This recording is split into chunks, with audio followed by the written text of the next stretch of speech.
So, in this video, I'm going to discuss a exercise which is about a solid of revolution. So this is exercise 32 on page 44. So here we are going to deal with a solid of revolution.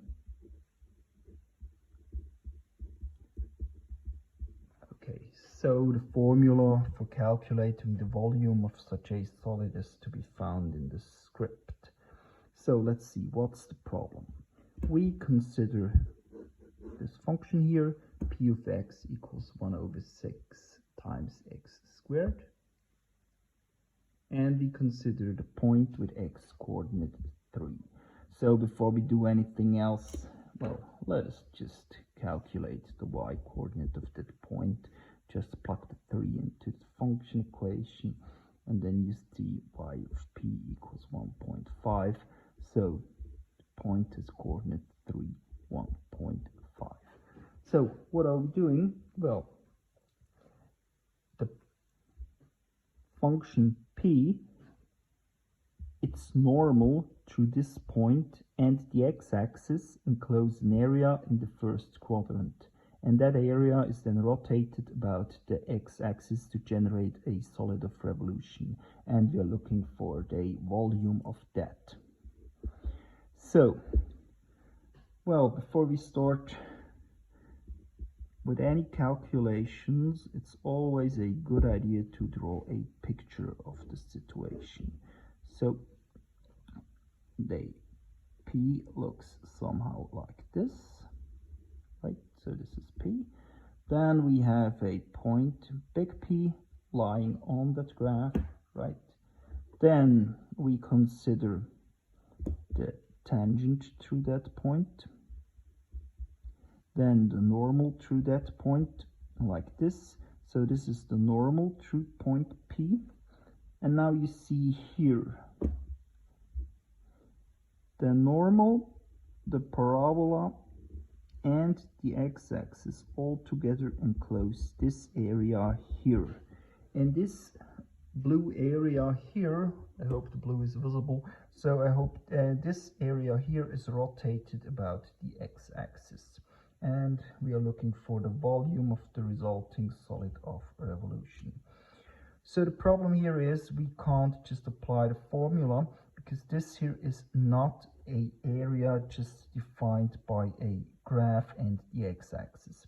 But the approach should be clear. We divide this area into two parts, in A1 and A2. And then we rotate A1 and we rotate A2. So the idea is rotate A1, that leads to a first volume, then rotate A2, this leads to a second volume, and the volume we are looking for is then given by V1 plus V2. Okay, so this is the general approach. Of course, since we are here dealing with a normal, what we're going to need anyway, and that's why we're going to start with that, we need the equation of the normal.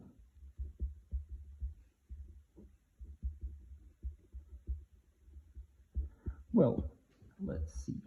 In a first step, we start with the slope of the tangent, p of x equals 2 over 6 times x, then p prime of 3 equals 1. So the slope, this is mt, so the slope of the normal is given by minus 1 over mt, which is in this case just minus 1. So the normal is y equals minus 1 times x plus q. So this is the equation of the normal. We need to find q. That's not difficult because we know point P with coordinate 3, 1.5 lies on n. So we can plug point P into the function equation here. 1.5 minus 3 plus q. So q equals 4.5. And we end up with the equation of the normal, y equals minus x, plus 4 point few. Just a bit confused for a few seconds. So this is the equation of the normal. Well, if you now consider here the areas we're going to rotate, I mean, the volume of the first solid generated by rotating A1, that's not difficult. There we can just apply the formula so the volume 1 is given by, here is 0, from 0 to 3, and then always times pi, don't forget that, and the function squared dx. Okay, so this is pi times integral from 0 to 3, and then just squaring that up there.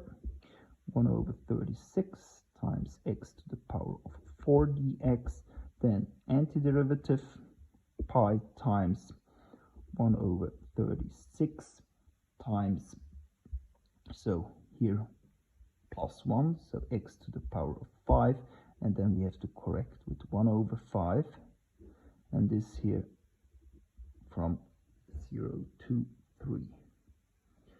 So if you do the calculation here, I mean, you can plug this thing here into your calculator, you end up with pi times 27 divided by 20. So this is the first volume. The second volume is the result of rotating this triangle here about the x-axis, and as you see, the only thing that is missing is this point of intersection of the normal with the x-axis. So we need, well, let's call that point Q. We need Q is the point of intersection of the normal with the y-axis, with the x-axis.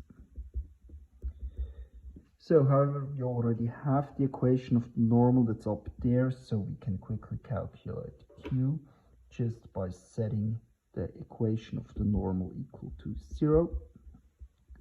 And of course, we have here Q equals 4.5 and 0. So you see here we are at 4.5. And now we can calculate volume 2, because here we now start from 3 to 4.5, and then we just rotate the normal, right? So normal about the x-axis.